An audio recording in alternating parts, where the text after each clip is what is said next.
ठीक है, चलिए एक बार सभी मिलकर पिता परमेश्वर के लिए, प्रभु यीशु मसीह के लिए और पवित्र आत्मा के लिए जोरदार ताली से धन्यवाद।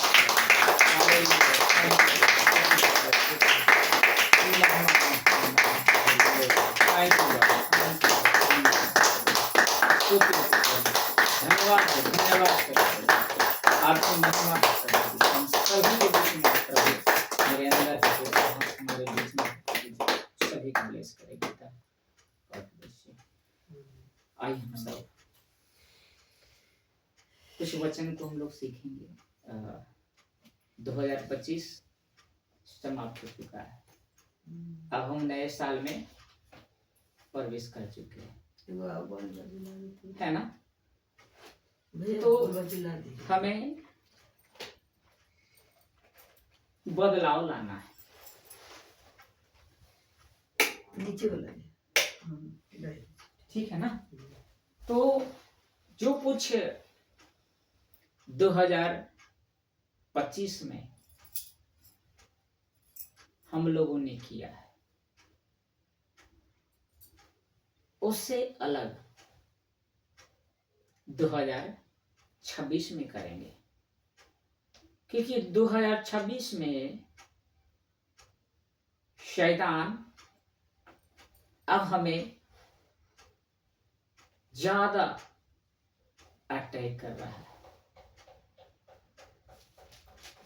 बहुत जगह मसीह समाज में, कलीसियाओं में ये चीज को नहीं बताया जा रहा है। वहां पर आपको आशीष के बारे में बताएगा, प्रभु ये काम करेगा, वो काम करेगा। तो कुछ ऐसे मसीह में है जिसको प्रभु ने अपने ही कामों के लिए चुना है और उनको ऐसे वचन देते हैं ताकि उनके द्वारा हम सब सीख सके। जो आज का जो संदेश है, उस संदेश को हमारे डैनियल राज उनको प्रचार किए, हमने उनका सुना और उन्होंने कहा कि इस वचन को अपने हिसाब से अपनी भाषा में सभी को बताएं। तो मैं बहुत आशीषित हूं और मैं बहुत उत्साहित भी हूं कि उन वचन को आपके बीच में रखूं। इसको हटा दीजिए। जितना हो सके हम इन वचन को सीखें और दूसरे लोग तक पहुंचाएं। Praise the Lord. तो आज का हमारा जो संदेश है, हमारा जो विषय है, वो है दुष्ट के जलते तीर को नष्ट करना। ये संदेश 2026 के लिए है। जितने भी यूट्यूब पर इस वचन को सुनेंगे तो आप उसको सुने, जब तक वचन खत्म ना हो तब तक उस वचन को सुने, तब आपको पता चलेगा कि 2026 में कैसे अटैक करने वाला है। बुरी तरह से थियोलॉजिकल ब्रेन, जिसको हिंदी में कहा जाता है ईश्वर मीमांसात्मक मस्तिष्क पर अटैक होने वाला है। ये जो हमारा ब्रेन है, डायरेक्ट अब ये असर करने वाले यहाँ पर है। शैतान जो तीर छोड़ेगा वो डायरेक्ट ब्रेन पर करेगा। आपको मालूम होगा कि कहा जाता है कि हेलमेट लगा के चलो, कहा जाता है ना? क्यों कहा जाता है? बताइए क्यों कहा जाता है कि हेलमेट लगा के चलो? सर को बचाव हो, यानी ये ब्रेन बचे। हाथ टूट जाएगा तो उसका जुड़ सकता है, पैर टूट गया जुड़ सकता है। अगर ये खत्म हो गया तो क्या हो गया? खत्म हो गया। तो शैतान जो है 2026 में आपके हाथ पर नहीं करेगा, आपके हृदय में नहीं करेगा। अब उसका टारगेट है डायरेक्ट ब्रेन, उसका टारगेट है 2026 में। ऐसे संदेश आपकी आगू नहीं बताएगा, बहुत सारे लघुए पास्टर लीडर आपको नहीं बताएगा, वो आपको चंगाई के बारे में ही बोलेगा, आपके बिजनेस के बारे में बोलेगा, लेकिन ये नहीं बताएगा कि 2026 में हमें कैसे बचना है, कैसे शैतान का सामना करना है। ये सारे चीजें हमें नहीं बताए जाते। लेकिन प्रभु की महिमा अपरंपार है, वो मुझ जैसे लोगों को चुनते हैं और खड़ा करते हैं और मसीह की देह तक पहुंचाते हैं। आज आप सीखेंगे। तो हमारा जो विषय मैंने बताया कि बुरी तरह से हमारे माइंड पर अटैक करने वाला है। समझ में आ रहा है? अभी तक कैसा लग रहा है सुनकर? संगति में बैठे रहे, उठा उठा नहीं करे, ठीक है ना? पहले करेंगे क्योंकि चलता है ना, लोग मोबाइल पे। बीज वाले पेड़ मिट्टी से और मनुष्य जो है मिट्टी से उत्पन्न। जब परमेश्वर ने आदम को बनाया था, किससे बनाया था? मट्टी से। बोलिए मट्टी से। क्या बोलिए? मट्टी से। और जितने भी चीज परमेश्वर ने बोला मिट्टी से क्या हुआ? उत्पन्न हुआ। पेड़ पौधे छोटे छोटे बीज वाले, जैसा वचन में लिखा हुआ है। उत्पत्ति हम देखेंगे, उत्पत्ति उसका पहला अध्याय 11 और 12 पढ़िए जल्दी। उत्पत्ति इसका पहला अध्याय उसका 11 और 12 में देखिए, निकालिए और उसको नोट कीजिएगा। मैं हेल्प कर देता हूं आप लोग को। उत्पत्ति पहला अध्याय 11 और 12 अगर आपको नहीं मिल रही है 11 से पढ़ना है। फिर परमेश्वर ने कहा, पृथ्वी से हरी घास तथा बीज वाले छोटे छोटे पेड़ और फलदायी वृक्ष भी, जिनके बीज उन्हीं में एक एक की जाति के अनुसार है, पृथ्वी पर उगे, और वैसे ही हो गया। 12 इस प्रकार पृथ्वी से हरी हरी घास और छोटे छोटे पेड़, जिसमें अपनी अपनी जाति के अनुसार बीज होते हैं, और फलदायी वृक्ष, उनके बीज एक एक की जाति के अनुसार उन्हीं में होते हैं, उगे। और परमेश्वर ने देखा कि अच्छा है। अब यहाँ पर परमेश्वर ने क्या बनाया? पृथ्वी से हरी हरी घास है, यानी उस मिट्टी से, उस मिट्टी से उत्पन्न हुआ छोटे छोटे पेड़ और फलदायी वृक्ष, और छोटे छोटे अपने ही जाति के अनुसार बीज है, पृथ्वी पर उगा। अब मनुष्य को देखेंगे तो आप निकालेंगे उत्पत्ति उसका दूसरा अध्याय और उसका 7 पढ़ेंगे, वहां भी लिखा हुआ है। उत्पत्ति दूसरा अध्याय उसका 7 पेज नंबर 3 पर। तब यहोवा परमेश्वर ने आदम को भूमि की मिट्टी से रचा और उसके नथनों में जीवन का श्वास फूंक दिया, और आदम जीवित प्राणी बन गया। अब यहाँ पर देखिए, तो यहाँ पर कहता है तब परमेश्वर यहोवा ने आदम को भूमि की मिट्टी से रचा।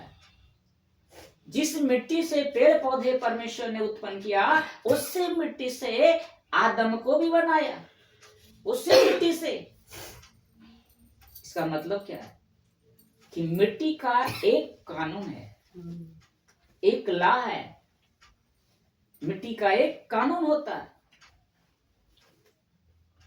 जैसे आप देख रहे हैं संसार में जो पुलिस लोग, उसका भी एक कानून होता है ना, उसी तरह मिट्टी का भी एक कानून है।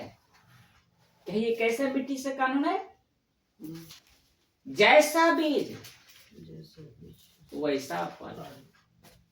अब जो बीज मिट्टी में आप बो रहे हैं, मिट्टी उसी को उगाएगा, दूसरा चीज नहीं उगाएगा। इसका मतलब क्या हुआ कि उसका एक कानून है, जैसा बीज वैसा फल। अब आप बीज बो रहे हैं गेहूं का, तो फल क्या देगा? गेहूं देगा ना। तो जैसा बीज वैसा फल। तो आप जो बीज बो रहे हैं तो फल क्या निकलेगा? वही निकलेगा। निकलेगा कि नहीं निकलेगा? इसलिए गलातिया की पत्री में पौलुस कहता है, गलातिया 6 अध्याय उसका 7, गलातिया की पत्री में आपको 6 अध्याय और उसका 7 मैं पढ़ देता हूँ, लोग को समझ लगेगा। पेज नंबर 263 है, हम पढ़ देते हैं। देखिए यहाँ पे लिखा है 6 का 7 में, धोखा न खाओ, परमेश्वर ठट्ठों में नहीं उड़ाया जाता, क्योंकि मनुष्य जो कुछ बोता है वही काटेगा। यहाँ लिखा है कि परमेश्वर को हम ठट्ठों में ना उड़ाएं। बंद कीजिए, हवा रहा है। ठट्ठों में ना उड़ाएं। तो आज मसीह की देह में लोग क्या कर रहा है? परमेश्वर को ठट्ठों में उड़ा रहा है। लेकिन इसमें लिखा है कि मनुष्य, तो मनुष्य किससे बना है? मट्टी से। तो वह लिखा है कि जो कोई मनुष्य जो कुछ बोलता है, यानी हमारा जो ब्रेन है, जो शैतान अटैक करने वाला इस साल, वो भी एक मिट्टी है। तो इस मिट्टी में कौन सा बीज बो रहे हैं? गलत वाला तो नहीं है। यहाँ लिखा ना कि मनुष्य जो कुछ बोता है वही काटेगा। ये ब्रेन में क्या बो रहे हैं? जो कुछ बोइएगा वही फल देगा। क्या मैं बोल रहा हूँ समझ में आ रहा है? तो आप इस ब्रेन में जो कुछ बो रहे हैं वही काटिएगा। तो देखिए आज शैतान क्या करके रखा है ब्रेन को, मैं रखूंगा आगे। एक वचन और हम देखेंगे, मत्ती रचित सुसमाचार उसका 13 अध्याय और उसका 37। आज वचन खूब पढ़ना पड़ेगा। मत्ती 13 अध्याय और उसका 37।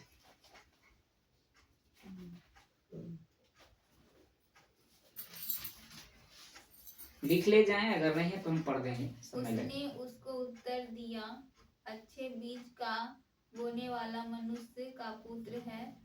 बस 37 में क्या लिखा है कि अच्छे बीज का बोने वाला मनुष्य का पुत्र। मनुष्य का पुत्र कौन है? प्रभु यीशु। यदि अच्छा बीज बोने वाला कौन है? प्रभु यीशु।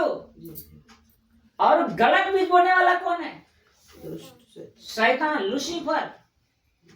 एक अच्छा बीज बो रहा है और दूसरा गलत बीज बो रहा है। तो जैसा बीज बोइएगा वही ना निकलेगा। तो जो शैतान है, हाँ बोएगा वही ना निकलेगा। आजकल यह मसीह समाज में क्या है कि जो अब वो सिखा रहा है उसका जन वही करेगा, क्योंकि वो बीज बो रहा है, वही फल देगा ना। बड़े ध्यान से समझिए, आज का संदेश बड़ा आनंद में आपको लगेगा। इसी का 39 हम देखेंगे, 13 का 39। देखिए पढ़िए 39। जिस शत्रु ने उसको बोया वह शैतान है, काटनी जगत का अंत है। नहीं, आपको पढ़ना है। और काटने वाला, जिस शत्रु ने उनको बोया वह शैतान है। क्या है? जिस बीज को बोया कौन है? शैतान है। कटनी जगत का अंत है और काटने वाले स्वर्गदूत है। अब आपको यहां देखना है कि क्या बो रहे हैं। दोनों है, परमेश्वर का पुत्र, मनुष्य का पुत्र भी है और शैतान भी है। दोनों बीज बो रहा, एक अच्छा है और एक बुरा बुरा है। तो बुरा वाला पेड़ बुरा फल लाएगा और अच्छा वाला पेड़ अच्छा फल लाएगा। अच्छा लाएगा। लाएगा कि नहीं लाएगा? ये 13:25 पढ़िए। 13:25 मत्ती देखिए लिखा है, पर जब लोग सो रहे थे तो उसका शत्रु आकर गेहूं के बीच जंगली बीज बोकर चला गया। क्या कर रहे थे? सो रहे थे। हम क्या है? सो रहे हैं। मसीह में तो हैं लेकिन सो रहे हैं। और उसी बीच में शैतान आएगा और उस बीज को बोके चला जाएगा। अब पता चलेगा कि कौन बीज बो रहा है। दोनों है, जंगली बीज भी है, अच्छा बीज है, बुरा भी है। कैसा अभी तक लग रहा है? बहुत अच्छा। जैसा परमेश्वर मुझे सिखाया मैं आप लोग को सिखा रहा हूं। अब ये शैतान जो बीज ऐसा बोया है आप उसको सुनकर दंग रह जाएंगे। आज जितने भी जाति धर्म के लोग हैं उसके माइंड में क्या बीज बो रखा है पता है? बताइए कि पता है? नहीं है। शैतान क्या किया है? बीज बोया है कि धर्म के हिसाब से बीज बो दिया है। शैतान ही है जो धर्म में बांट दिया है। जैसे सपोज दैट अगर आप हिंदू हैं तो हिंदू में जो धर्म हमारा हिंदू जो धर्म है हम इसको नहीं मानेंगे तो ये बीज बोने वाला कौन है? शैतान। आज पूरे माइंड में डायरेक्ट किसको बुझा है? आज हर एक धर्म के लोग को क्या यही पता है कि हम हिंदू हैं, हम इसको नहीं मानेंगे। ये कौन बीज बोया है?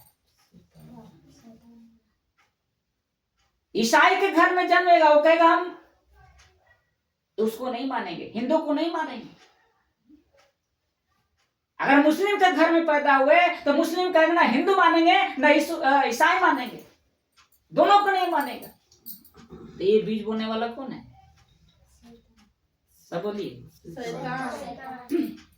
और यही हिंदू के लोग से पूछिएगा कि प्रभु यीशु में चलिएगा, बोलेगा वो धर्म बदल वाला, वो तो धर्म बदलवा देता है, वो तो देवी देवता छुड़वा देगा। ये बुलाने वाला कौन है? जो आपकी व्यक्ति जो बोल रहा है उसके अंदर कौन बैठा है? शैतान। बीज बो दिया ना कि तू हिंदू है यीशु को मत मान, तो मुस्लिम है हिंदू को मत मान, यीशु को मत मान। बोलता है कि हम अल्लाह को मानते हैं। मुस्लिम कहेगा मैं अल्लाह को मानता हूं, अल्लाह ही है। तो जितने भी चीज बीज बोने वाला कौन है? शैतान। कौन है? शैतान। शैतान है। ये उपज जो है शैतान का है। आपके घर वाले, आपके पड़ोसी वाले क्या बोलता है? हम हिंदू हैं, हमारा भगवान ये है, हम यीशु मसीह को नहीं मानेंगे, वो मेरा प्रभु नहीं है, मेरा प्रभु श्री राम है। ये बीज बोने वाला कौन है? ये किसके संतान है? इसके अंदर में कौन बैठा है? वो बीज बो दिया है ना। बच्चे जो माँ के गर्भ में होते हैं तो क्या होता है? कुछ नहीं रहता, वो धीरे धीरे माइंड उसको तो जो कुछ सीखेगा वही पढ़ेगा ना, वही बोलेगा ना। आपके बच्चे को जो सिखा रहा है वही सीखेगा। जी भैया। ब्रेन हमारा क्या है? मिट्टी है, जो बीज बोएगा वही फल देगा। आज हम पिताजी जो सिखाए हम लोग सीखे, इसको प्रणाम करो करते थे, वही बीज निकला।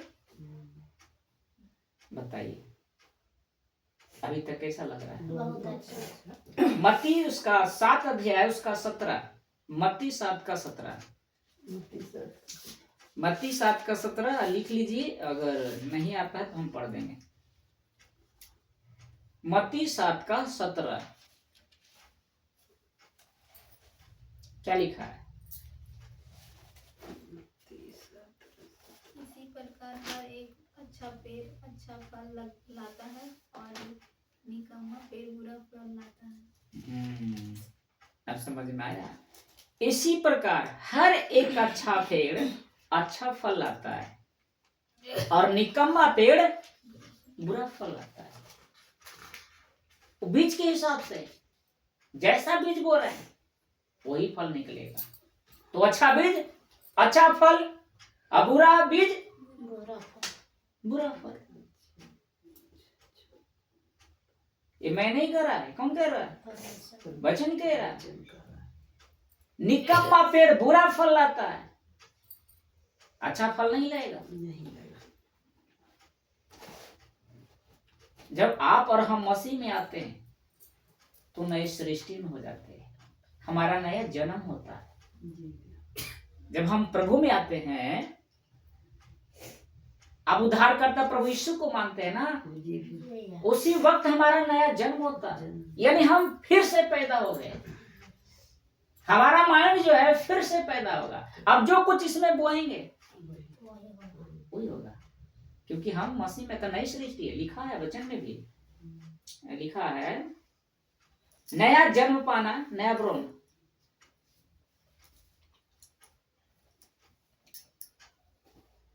दूसरा कुरिन्थी 5:17 में लिखा है कि जो भी जितने भी मसीह है वो नई सृष्टि में है। पुरानी बातें बीत गई, अब देखो सब बातें नई हो गई है।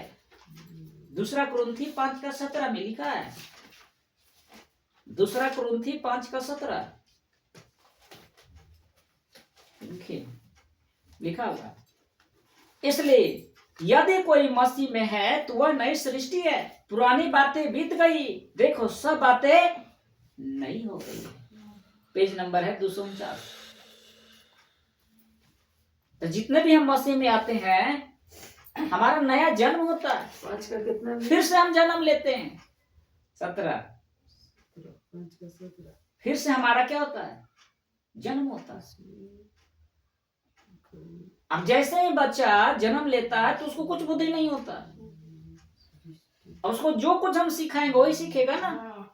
नए जन्म वाले व्यक्ति को, जो बच्चे होते हैं, उसी तरह हम नहीं बच्चे में जो कुछ आपका वो सिखाएगा, जो आपका पास्टर सिखाए वही सीखेंगे ना, क्योंकि हम बच्चे हैं, हमें कुछ नहीं ज्ञान है, हम बालक हैं। अब बालक को कुछ बुद्धि नहीं होता, जैसा वो उसका माता पिता, उसका जो अगुआ होता, लीडर होता, जो कुछ सिखाएगा वही सीखेगा। तो जब हम मसीह में गए थे, आप आए थे, तो मसीह में आने के बाद क्या हमारे अगुआ ने कहा? अन्य भाषा करो। आते के ही साथ क्या कहा उन्होंने? अन्य भाषा करो। तो हम तो नए थे ना, बच्चे थे ना, तो हम लोग सीखे ना। जब नहीं आता था तो क्या बोलते थे? 2 अक्षर जोड़ के रबा रबा सबा लबा, हम लोग भी उसको प्रैक्टिस करते थे। तो बच्चे हैं ना, तो जो जैसा सीखेगा उसी ने सीखेंगे। तो उसने क्या किया? आपको गलत बीज बो दिया। आप नई सृष्टि में थे, नया जन्म ही लिए, लेकिन सिखाना दिए ही गलत। जैसे हमारे हिंदू ने कहा कि हम हिंदू, हम यीशु को नहीं मानेंगे क्योंकि जन्म हम हिंदू में हुए थे। कैसा भी लग रहा है? बहुत अच्छा है। कुछ सीख रहे हैं? जी भैया। अब हमें बालक से सिद्ध मनुष्य बनना है। बालक ही नहीं रहना है, हमें मनुष्य बनना है। हमें समझदारी होना है। जब तक हम समझदार नहीं बनेंगे, हम उम्र ज्यादा है लेकिन हरकत बच्चे का है, तो उसको क्या बोलिए? उम्रदार बोलिए, समझदार बोलिएगा? उसको तो बच्चे बोलिएगा ना। उम्र तो है लेकिन हरकत कैसा है? बच्चे का है। तो हमें सिद्ध मनुष्य बनना है। जैसा इफिसियों की पत्री 4 अध्याय निकालेंगे, इफिसियों में मिलेगा आपको आगे। इफिसियों की पत्री उसका 4 अध्याय 13 और 14। इफिसियों की पत्री 4 अध्याय 13 और 14।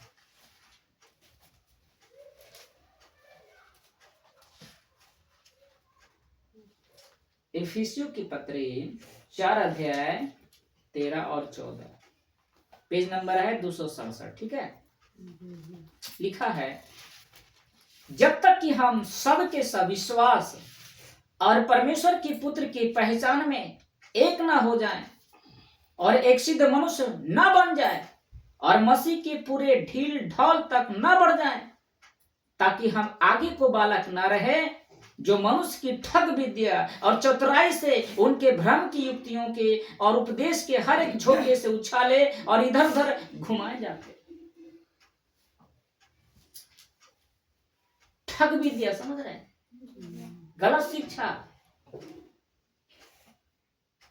आप बालक है ना, आप समझदार नहीं बन रहे हैं, तो बालक बन रहे हैं तो आपको ऐसे बिगाड़ देगा, आप बिगड़ते चले जाओ। आप और हमने कभी नहीं पूछा था कि आप जो बता रहे हैं सही है कि नहीं है, क्योंकि हमें मालूम ही नहीं था। हम अभी भी बालक हैं, समझदार नहीं है। इसलिए वचन आज जो हमें मिल रहा है, लिखा है कि जब तक हम सब के सब विश्वास और परमेश्वर के पुत्र के पहचान में एक ना हो जाए और सिद्ध मनुष्य ना बन जाए और मसीह के पूरे ढील ढाल तक ना बढ़ जाए, ताकि हम आगे को बालक ना रहें जो मनुष्यों की ठग विद्या और चतुराई। आपका जो अगुआ है, आपका जो पास्टर है, अगर हमने उसे नहीं परखा, हम उसको नहीं समझा, तो ठग देगा, आपको ठग लेगा, आपको गलत बीज बो देगा। अरे यही आज हमारे मसीह समाज में हो रहा भी। हम लोग पूछते नहीं है, परखते नहीं है। अगर आज और हम परखते होते तो आज मसीह खराब नहीं होता। हम लोग बालक हैं, सिद्ध नहीं बनना चाहते, हम समझदार नहीं बनना चाहते, हमें बालक ही रहने दो। और वो आपको ठग रहा है, आपको घुमा रहा है। यही हो रहा है। अगर आपने अगर समझदार नहीं होते तो आज हम उसी ठग में रहते ना, अन्य भाषाओं में रहते ना, डांस मांस में रह जाते ना, मीटिंग पर मीटिंग हमें ले जाता ना, वो ठगता ना कि ये मीटिंग में इतना पैसा लग रहा है। आज हमें बच रहा है ना, क्योंकि हम बालक नहीं है, आप समझदार बन गए। तो आज जितने भी यहाँ पर सुन रहे हैं, क्या समझदार हैं कि नहीं? हम लोग समझदार हैं कि नहीं? अब हम बालक हैं नहीं। अब हम समझदार हो गए, क्योंकि मैंने मसीह को पहचान लिया है, हमने प्रभु के वचन को जान लिया है कि प्रभु का वचन यही है, ये लिखा है जो है यही सत्य है। बाकी जितने भी है, इसके जो बाहर हैं, वो सब ठग विद्या वाला, सब शैतान वाला है, परमेश्वर का पुत्र वाला नहीं है। कैसा अभी तक लग रहा है? इब्रानियों की पत्री में हम देखेंगे 5 अध्याय, आगे इसके मिलेगा। इब्रानी 5 अध्याय 17, देखिए यहाँ पे लिखा है, पेज नंबर आपको 307 में मिलेगा। इब्रानियों की पत्री उसका 5 अध्याय 12 और 13। 307। हाँ, हम पढ़ेंगे। यहाँ पे लिखा है 12 में कि समय के विचार से तो तुम्हें गुरु हो जाना चाहिए। हमें कहा जा रहा है कि समय के अनुसार हमें तो गुरु हो जाना चाहिए था, हमें समझदार हो जाना चाहिए थे। अब प्रभु में आ गए हैं, 5 साल हो गया, 4 साल हो गया, फिर भी हम बालक ही हैं। हमें जो सिखा रहा है उसको परख ही नहीं रहे। लेकिन यहाँ पर एकदम साफ साफ लिखा है कि समय के विचार से तो तुम्हें गुरु हो जाना चाहिए था। तो अभी आवश्यक हो गया है कि कोई तुम्हें परमेश्वर के वचनों को आदि शिक्षा फिर से सिखाए। तो तुम ऐसे हो गए हो कि तुम्हें अन्न के बदले अब तक दूध ही चाहिए। अभी तक आपको दूध ही चाहिए, अन्न नहीं चाहिए। 5 साल हो गया, 4 साल हो गया प्रभु में, फिर भी हम दूध पी रहे हैं, अन्न कब खाएंगे? तो समय के अनुसार हमें बढ़ना है, हमें समझदार होना है, बालक नहीं बनना है। और बालक बनेंगे तो आपको ठग विद्या से लूट लेगा, ठग लेगा। कितने लोग आज मसीह में ठग रहा है, आता है प्रभु में कि ये मेरा दुख दूर होगा, तो दुख दूर किया और दुख आते रहता है। सही शिक्षा नहीं, सही ज्ञान नहीं बता रहा है। तो हमें समय रहते हुए समझदार बन जाना है। अगर हम समझदार नहीं होते तो आज हम कहाँ होते? बताइए, उसी में रहते ना, मीटिंग पर मीटिंग जाते ना। बताइए, तो ये सब करने वाला कौन है? शैतान। इस माइंड को वश में कर लिया। आज जहां जो प्रीच कर रहा है, जो वचन बांट रहा है, उसी को लीड कर ले, उसी को उसने बीज गलत बो दिया और उसको लगता है कि परमेश्वर की ओर से है, लेकिन यहाँ तो शैतान की ओर से है कि नहीं?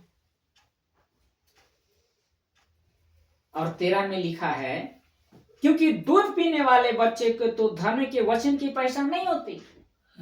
अब बच्चा जो नए नए मसीह में है, उसको क्या ज्ञान है कि वचन क्या है, बाइबल का वचन क्या है?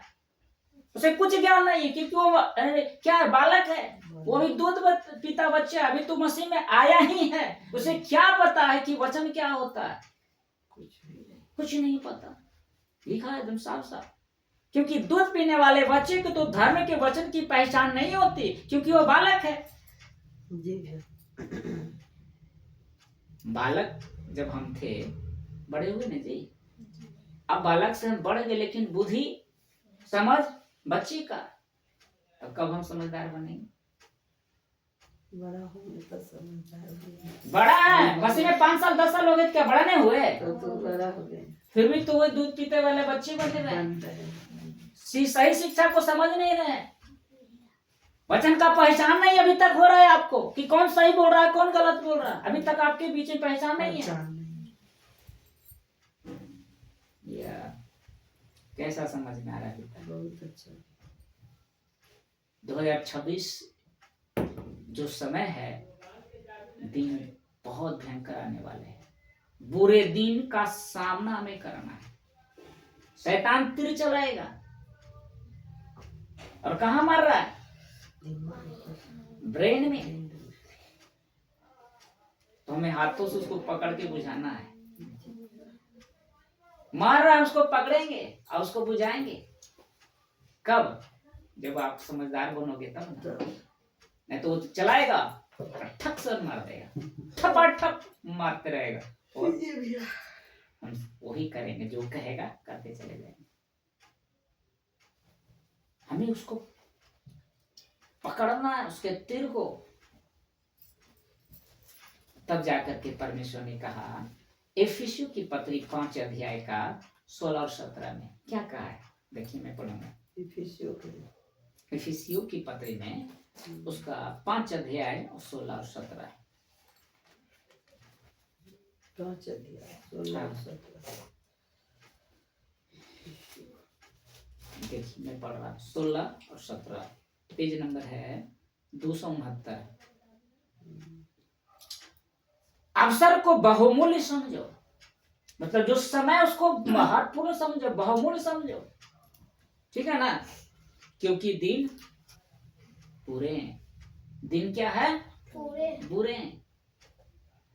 तो हम इस समय जो 2026 है, हम इसको पकड़ के रखना है।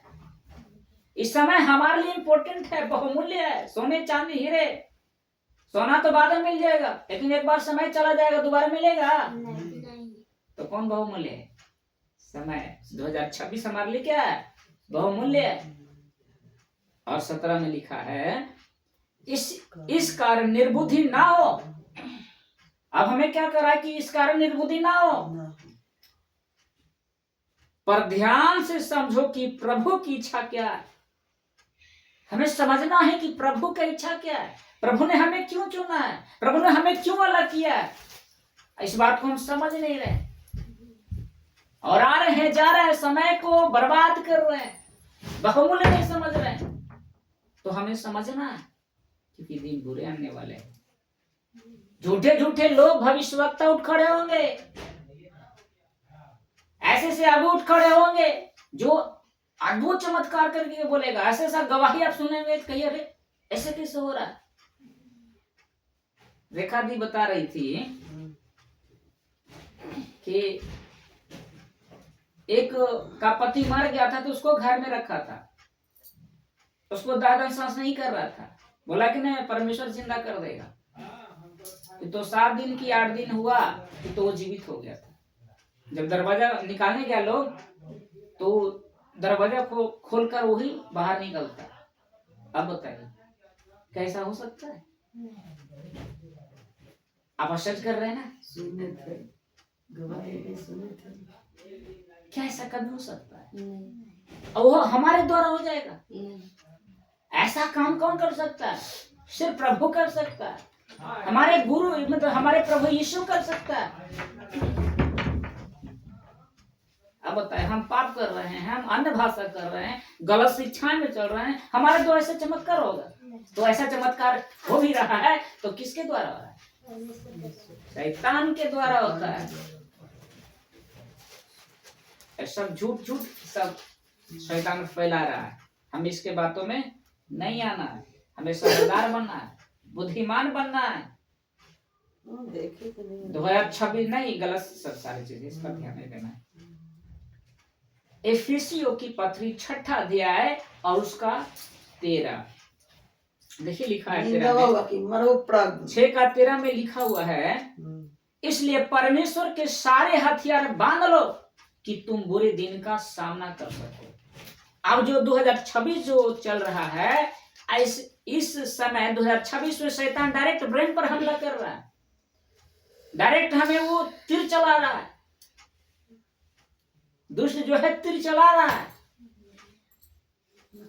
समझ रहे हैं? और उसको हमें पकड़ के बुझाना है। इसलिए परमेश्वर कहता है पौलुस इफिसियों की पत्री में कि परमेश्वर के सारे हथियार बांध लो। सारे हथियार कौन है? ये वचन। क्या क्या है रखेंगे हम लोग? सारे हथियार बांध लो। और लिखा है और सब कुछ पूरा करके स्थिर रह सको। हमें खड़ा रहना है, स्थिर रहना। जब हम उस हथियार को बांधेंगे, आगे देखेंगे क्या लिखा है। एफिसियों की पत्र में आपको देखिएगा 13 अध्याय नहीं है, 6 अध्याय। 6 अध्याय के 13 ना। हाँ उसका 13 पढ़ना है खाली है ना। हाँ 13 ना। हाँ जी। तो सारे हथियार को हमें क्या करना है? बांधना है। एक है सारे हथियार, दूसरा बुरे दिन और स्थिर रह सके। दुष्ट के जलते तीर को हमें बुझाना है। एफिसियों 6:16 क्या लिखा है? हाँ कि और इन सब के साथ विश्वास की ढाल लेकर स्थिर रहो। किसकी ढाल? विश्वास के साथ। विश्वास के साथ स्थिर रहो, जिससे तुम उस दुष्ट के सब जलते तीरों को बुझा सको। कब हम बुझा सकेंगे? जब हम विश्वास में बने रहेंगे, जब उसका वचन हमारे अंदर रहेगा, तब हम उसको डायरेक्ट सामना करेंगे और जैसे वो तीर चलाएगा उसको पकड़ कर बुझा देना। ये कब होगा? जब विश्वास करेंगे, जब विश्वास में बनेंगे, हमारे अंदर वचन होगा, सारे हथियार हमारे अंदर होगा, तो हम सामना करेंगे ना। हमारे पास हथियार ही नहीं और चला रहा है तीर, तो कैसे ठपाक से लग जाएगा ना। लगेगा कि नहीं लगेगा? लगेगा। तो हमें क्या करना है? उसको बुझाना है। इसलिए है विश्वास की ढाल, फिर स्थिर और तीर को बुझा सको। बाइबल में तीर का जो कॉन्सेप्ट कहां से आया है हम देखेंगे। भजन संहिता 91 का 5 तीर, जो आज का संदेश क्या था? तीर, दुष्ट के जलते तीर को बुझाना है ना। तो कहां से आया था? भजन संहिता उसका 91 अध्याय और उसका 5। जितने भी आप सब YouTube पर देखेंगे सब इस वचन को ध्यान से समझिएगा। 2026 डायरेक्ट आपके ब्रेन पर हमला करने वाला है, इसलिए आज का संदेश को बड़े ध्यान से सीखिएगा। पूरा वीडियो अंत तक देखिएगा। Praise the Lord. 91 का 5 है। हाँ 91 का 5 देखिए लिखा है। भजन संहिता। रात में भय से डरेगा और न उस तीर से जो दिन को उड़ाता है। हो गया? देखिए लिखा है भजन संहिता 91 अध्याय उसका 5 में, कि तू ना तो रात के भय से डरेगा और ना उस तीर के जो दिन को उड़ता है। कब? जब सारे हथियार हमारे अंदर होगा तो हम उस दिन को, उस जलते तीर को बुझा सकेंगे। ना हम रात के डरेंगे, ना जो दिन में जो तीर चलाता है ना उससे हम डरेंगे। न रात को न दिन को, क्योंकि हम हमारे अंदर सारे हथियार हैं, उसका सामना हम कर सकेंगे। तो तीर कहां से आता है? यहाँ लिखा है जब उसी तीर से जो दिन को उड़ता है। और है देखिए कॉन्सेप्ट इसका, नीति वचन 26 अध्याय उसका 18। नीति वचन 26 अध्याय उसका 18, पेज नंबर है आपका 797। 18 में लिखा है कि जैसा एक पागल जो जलती लकड़ियां और मृत्यु को तीर को फेंकता है। तीर है ना भजन संहिता में और नीति वचन में। तो कोई भी डॉक्ट्रिन बनाने के लिए 2 स्क्रिप्चर होना चाहिए, 2 वचन होना चाहिए। 18 में लिखा जैसा एक पागल जो जलती लकड़ियां और मृत्यु के तीर को फेंकता है। 2 कॉन्सेप्ट आ गया है। भजन संहिता उसका 64 अध्याय निकालेंगे। भजन संहिता उसका 64 अध्याय और उसका 3 पेज नंबर है 698 3। उन्होंने अपनी जीभ को तलवार के समान तेज किया है और अपने कड़े वचनों के तीरों को चढ़ाया है। 4, ताकि छिप कर खरे मनुष्य को मारे। किसको मारे? खरे मनुष्य, जो परमेश्वर का सही शिक्षा बता रहा है। खरे मनुष्य को मारे, वे निडर होकर उसको अचानक मारते भी हैं। निडर होकर के, है ना लिखा हुआ। 3 उन्होंने जीव को तलवार के समान तेज किया है और वे अपने कड़वे वचनों को तीरों को चढ़ाया है, ताकि छिप कर खरे मनुष्य को मारे, वे निडर होकर उसको अचानक मारते भी हैं। ये कौन कह रहा है? भजनकार, भजन संहिता में। तो हमें क्या करना है? आत्मिक मजबूत करना है। आत्मिक जो हमारा घर है उसको स्ट्रॉन्ग करना है, मजबूत करना है। अब घर रहेगा बालू रेत पर तो क्या करेगा? गिर जाएगा। अगर वही घर चट्टान पर है, गिरेगा। तो आत्मिक घर हमारा क्या होना चाहिए? मजबूत होना चाहिए। तो हमें मजबूत करना है। क्या करना है? हमें मजबूत करना है। मत्ती रचित सुसमाचार उसका 24 अध्याय और उसका 12 नया नियम निकाले। मत्ती में, हाँ, मत्ती 24 का 12। मत्ती 24 का 12। अभी तक कैसा लग रहा है? आनंद आ रहा है कि नींद आ रहा है? आनंद आ रहा है ना? मत्ती 24 का 12। ये सब शिक्षाएं आपको नहीं मिलेगा, जो पढ़ेगा उसको और आनंद समझ में आएगा। 24 का 12 लिखा है, परंतु जो अंत तक धीरज धरेगा उसी का उद्धार होगा। मत्ती 24 के 12 ना। हाँ, धर्म के बढ़ने के।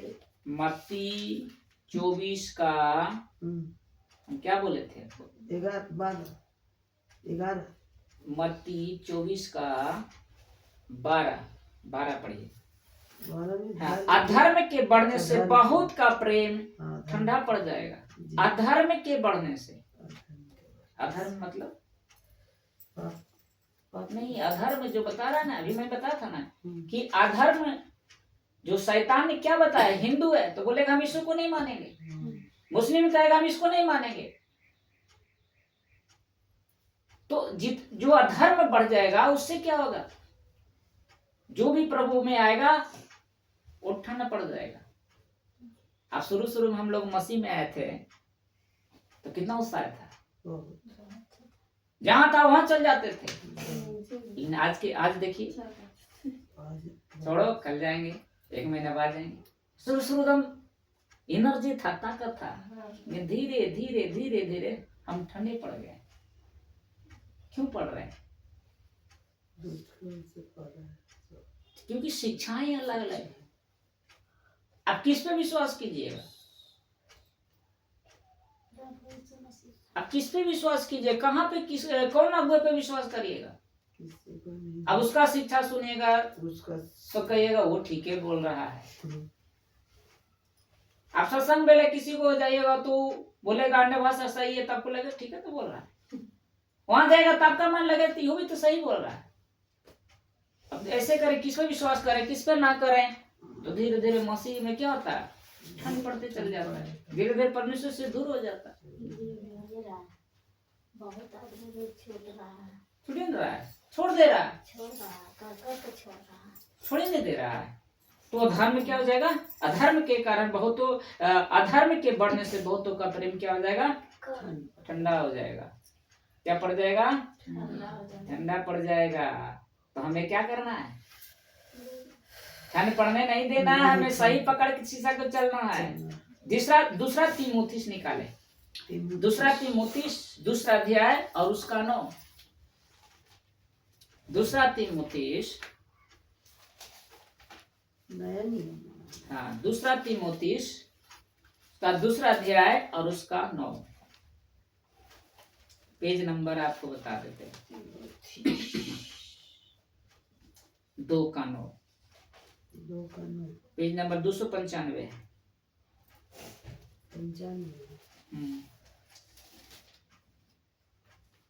दूसरा तीमुथियुस दूसरा अध्याय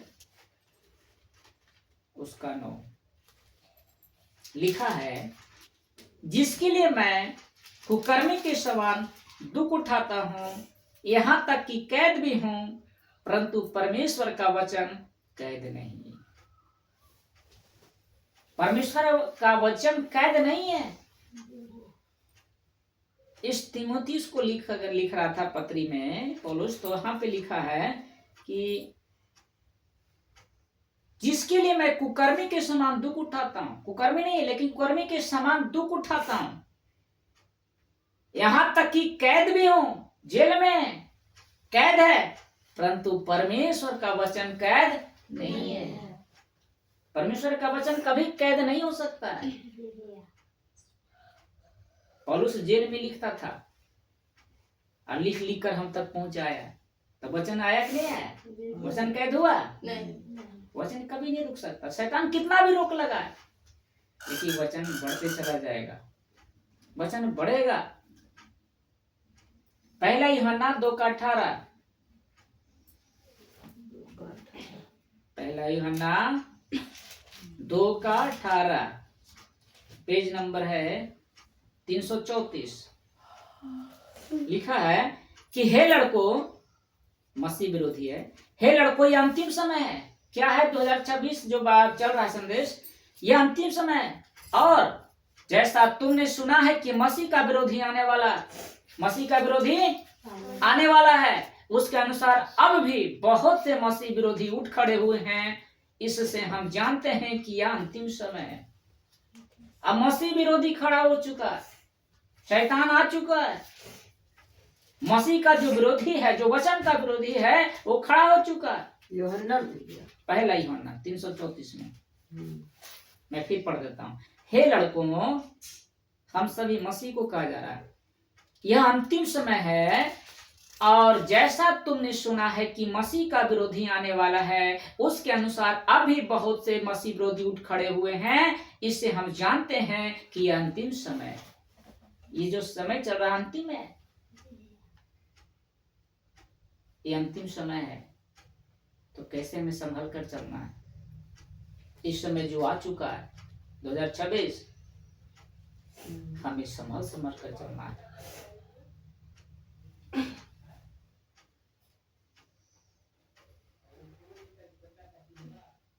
दो का 18 हम लोग पढ़ा ना, 2 का 18 जो मसीह में जितने भी लोग आया है, जो आपके अगुए हैं, लीडर है, पास्टर है, बहुत लोग वचन का विरोधी हो गए। शैतान ने ऐसे ऐसे लोगों को खड़ा किया क्योंकि उसने बीज बो दिया है। कौन सा बीज? बुरा वाला। वो कहेगा कि हम अन्य भाषा करेंगे, लेकिन बाइबल कह रही कि कौन सी अन्य भाषा? बोला कौन भी अन्य भाषा, लेकिन ये अन्य भाषा हम करेंगे। तो एक विरोधी कौन है? मसीह का विरोधी। एक मसीह दूसरे का विरोध करेगा, उसका मत सुनना, उसके साथ से उसके पास मत जाना। ये कौन करने वाला है?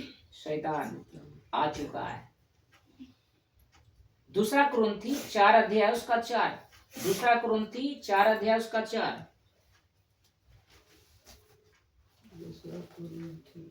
हाँ, दूसरा कुरिन्थी उसका 4 अध्याय उसका 4।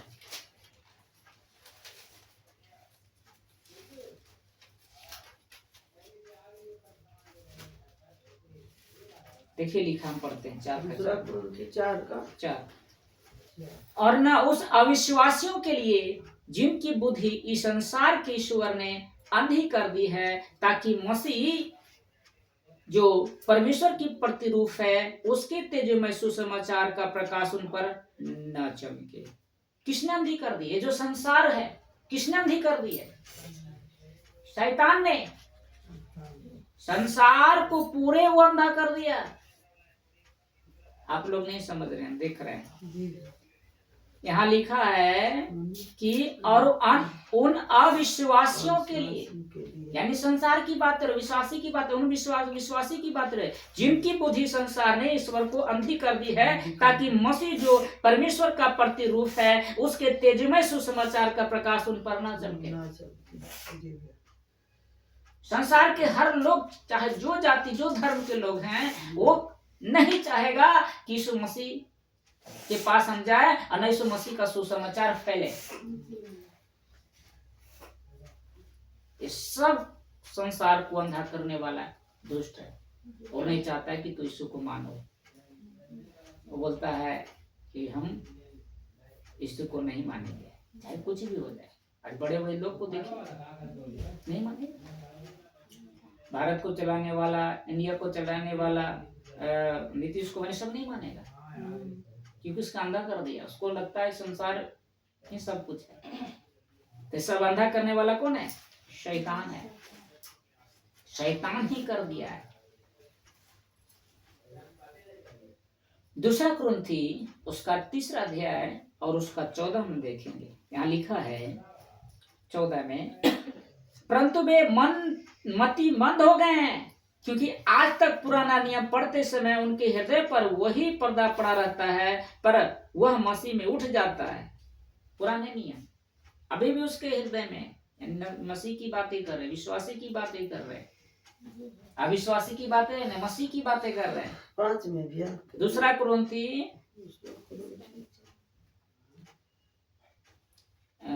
कुरिन्थी उसका 3 अध्याय और उसका 14।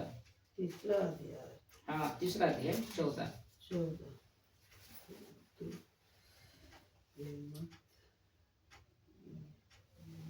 समझ में आ रहा है? ये सब वचन जो है अभी आपको पढ़े नहीं ना, तो आपको आश्चर्य लग रहा होगा।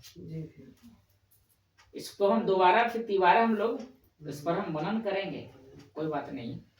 जितना प्रभु की ओर से सीखे हम लोग सीखना है। लूका 24 का 25 निकालें।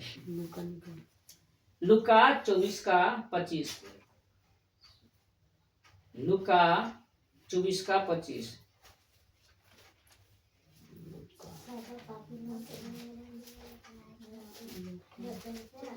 24 का 25 बाद में लिखेंगे, थोड़ा समझिए आप लोग। लिखे तो लिख लेंगे।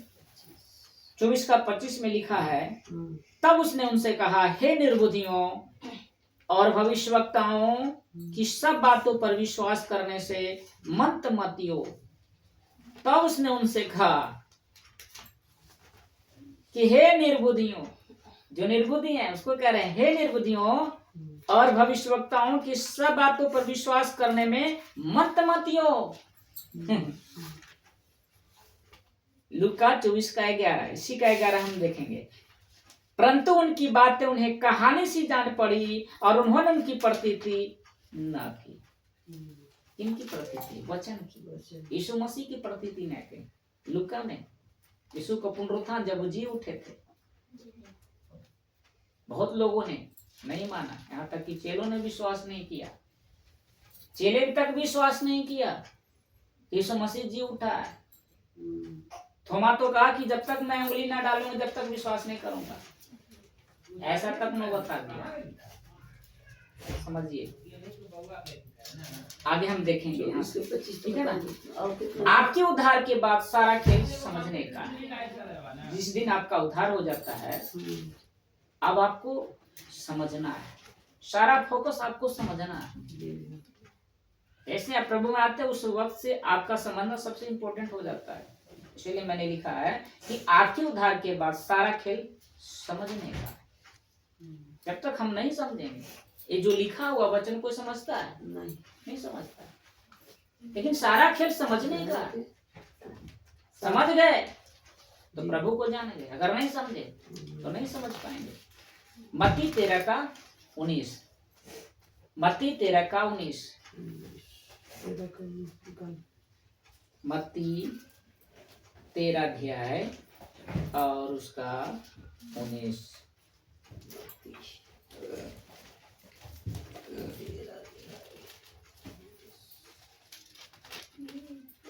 लिखा है कि जो कोई राज का वचन सुनकर नहीं समझता, उनके मन में जो कुछ बोया गया था उसे वह दुष्ट आकर छीन ले जाता है। यह वही है जो मार्ग के किनारे बोया गया था। अगर हम नहीं समझ गए तो शैतान चुरा लेगा। मार्ग के किनारे, हाँ, जो गिरा था दृष्टांत था, बीज बोने वाला का दृष्टांत।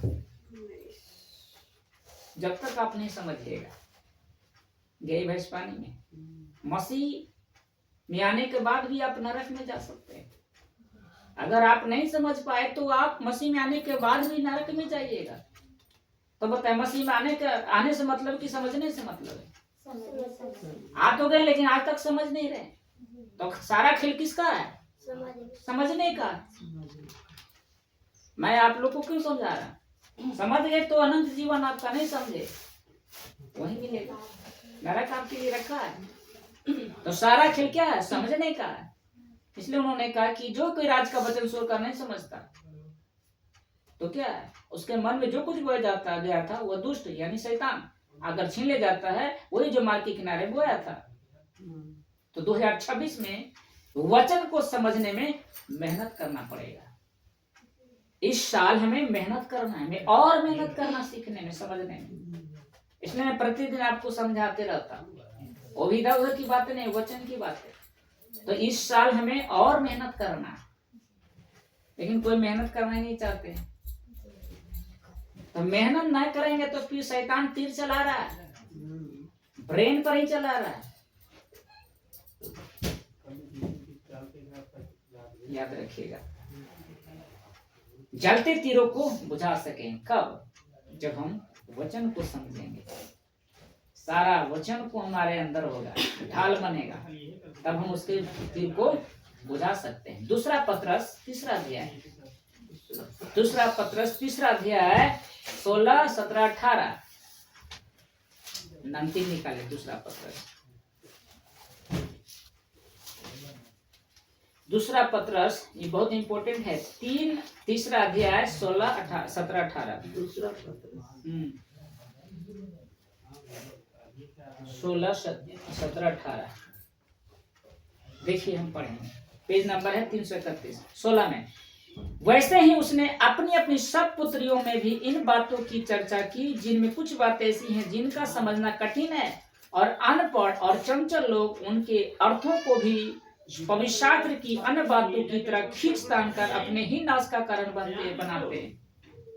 अब वचन क्या कर रहा है? और उस वचन को अलग ही तरह से बोलेगा। वहां पर पहला कुरिन्थी 14 में क्या लिखा था? जो कोई अन्य भाषा में बातें करता है वो नहीं समझ रहा, उसको और ही तरह से समझ रहा है, तो अपने ही नाश का कारण बन रहा है ना।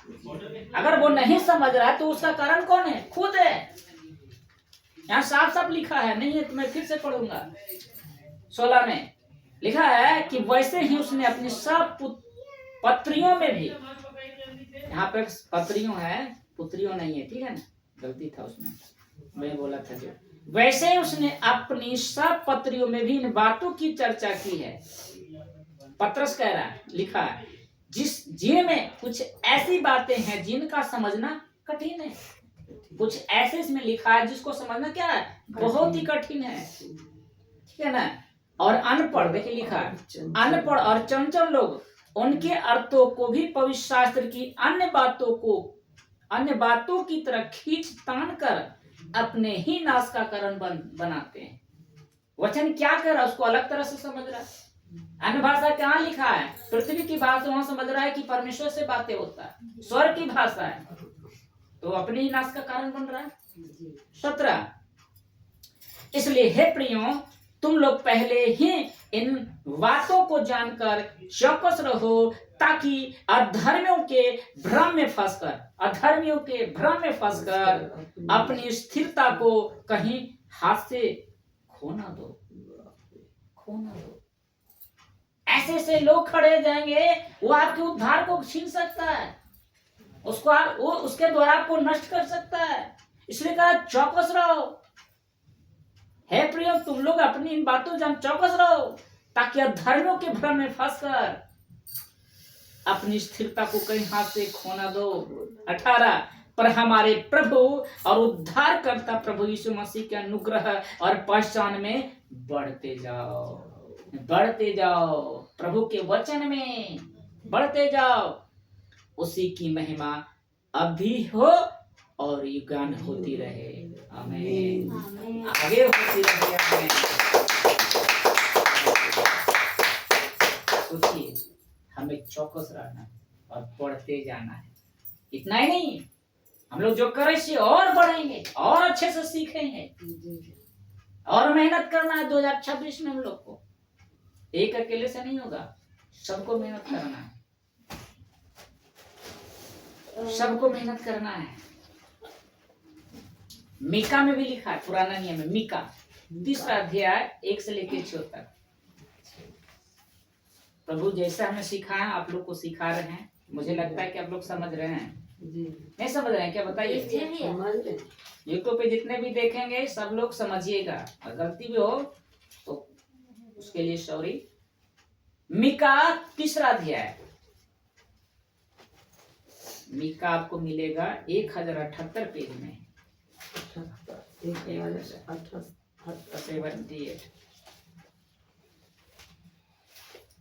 समझेगा आदमी लेकिन ना समझेगा। तो उसी का कारण बन रहा है, नाश का कारण खुद बनेगा, इसमें परमेश्वर का कोई दोष नहीं है। मीका 3 अध्याय पेज नंबर 1080 मिल गया। 1 से हम लोग पढ़ेंगे।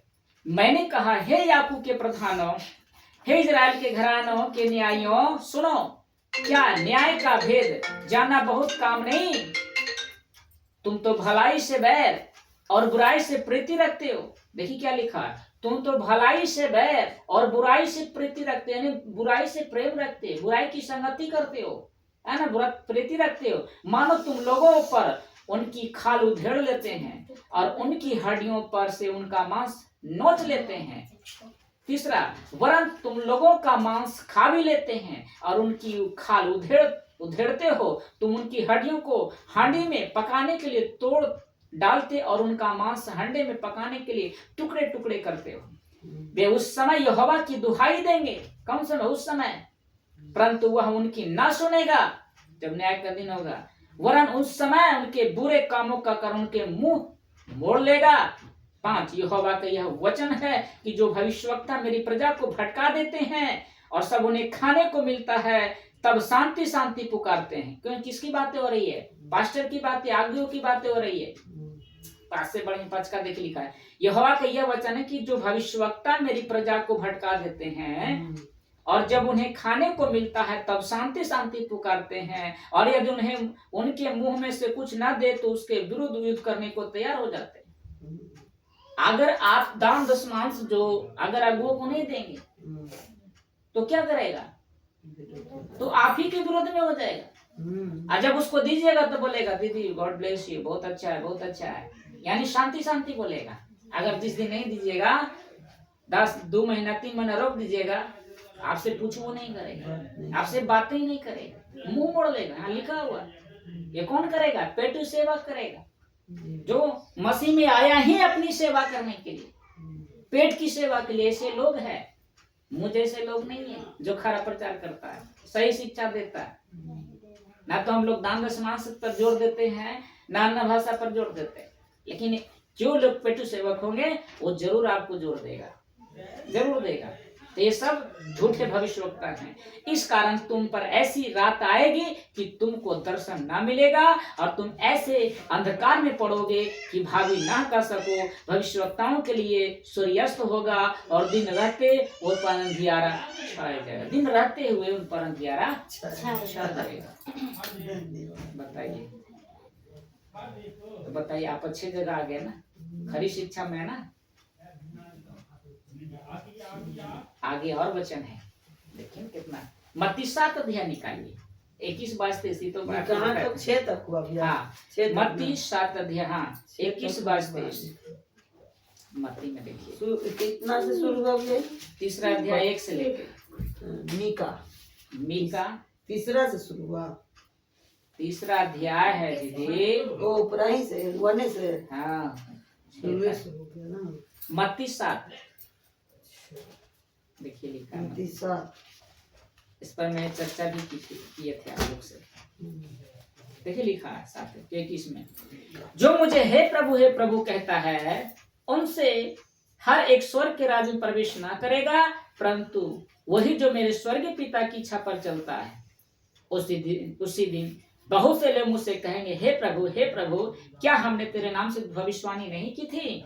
क्या तेरे नाम से दुष्ट आत्माओं को नहीं निकाला और तेरे नाम से बहुत आश्चर्य कर्म नहीं किए?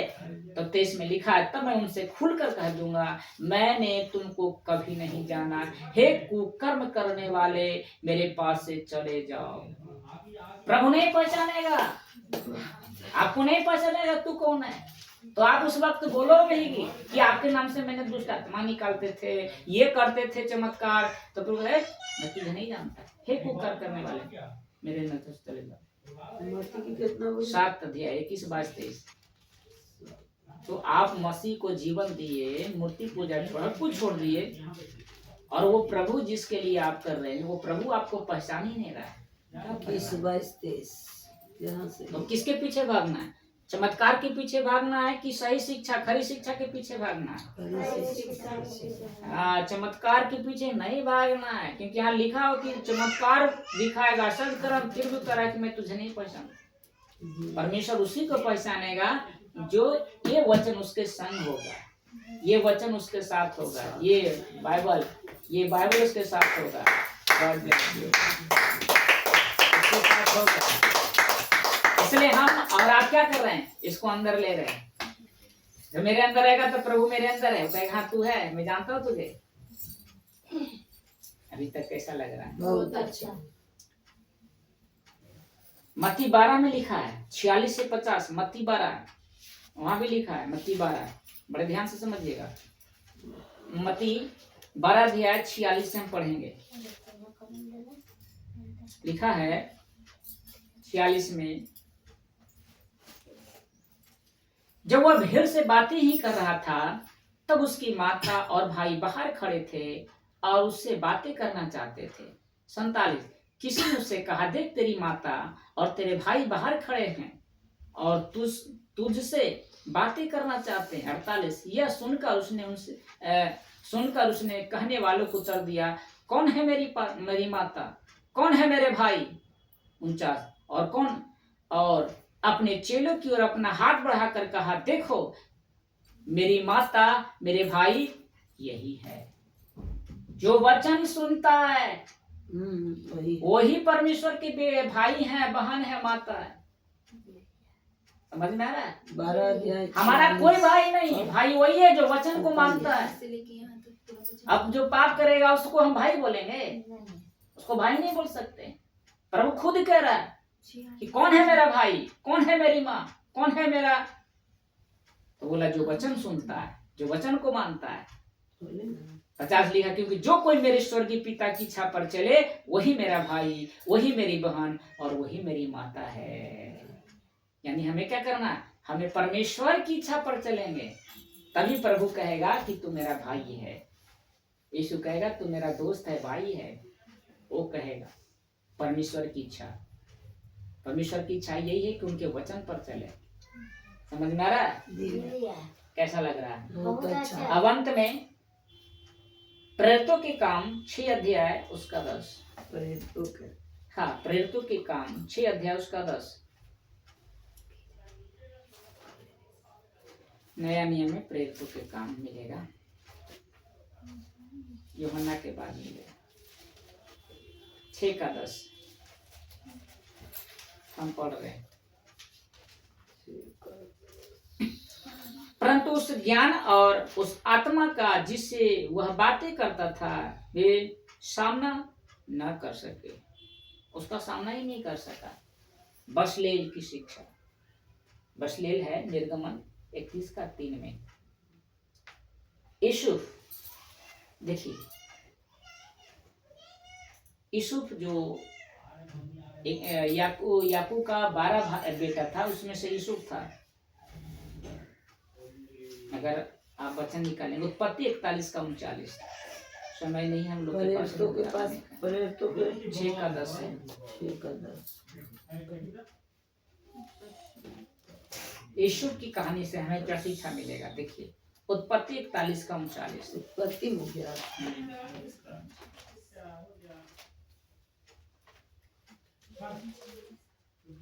39।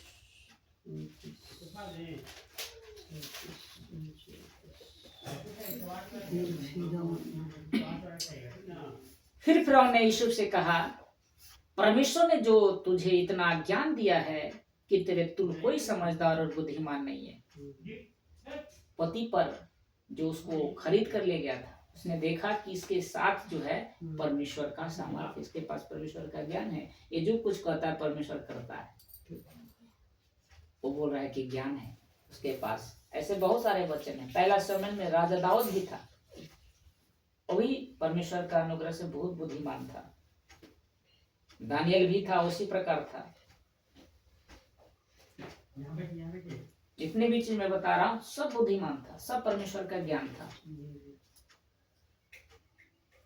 अब बताइए तो कैसे हमें संभालना है 2026? इसको परमेश्वर संभालेंगे हम सब। अब हमें समझना है। अगर हम नहीं समझ पाए, कहावत है गई भैंस पानी में। 2026 हमें 40 और या लास्ट। हाँ बहुत समय लग जाएगा, बहुत सारे वचन हैं, लेकिन जितना हमें समझना है उतना काफी है आपके लिए। तो 2026 में हम लोग को क्या करना है? संभल कर चलना है और हमें वचन का हथियार हमारे अंदर रखना है, ताकि शैतान चलाएगा हम उसको बुझा सकेंगे। और गलत शिक्षा से बचिएगा। गलत शिक्षा क्या है? वो पेटू से जो बोलेगा दान दशमा दीजिए, आपको मीटिंग में आना है, मीटिंग में बुलाएगा, पैसा लेगा 500 1000 बोलेगा, ऐसे लोगों से बचिए, ना तो वो आपको नरक लेके चला जाएगा। गलत शिक्षा, हमें सही शिक्षा देना है, प्रभु के राज्य में देना है, लेकिन उसकी मर्जी से क्यों देंगे? हम अपनी मर्जी से देंगे। हमें खाने के लिए देंगे, हम प्रभु के राज के लिए देंगे, प्रभु का राज के लिए देंगे। तो ऐसे शिक्षाओं से हमें बचना है, झूठे भविष्यवक्ताओं से बचना है, बहुत सारे चीज से बचना है। तो आज का वचन कैसा लगा? बहुत अच्छा। कैसा लगा बताइए? ताली बजा के बड़े परमेश्वर को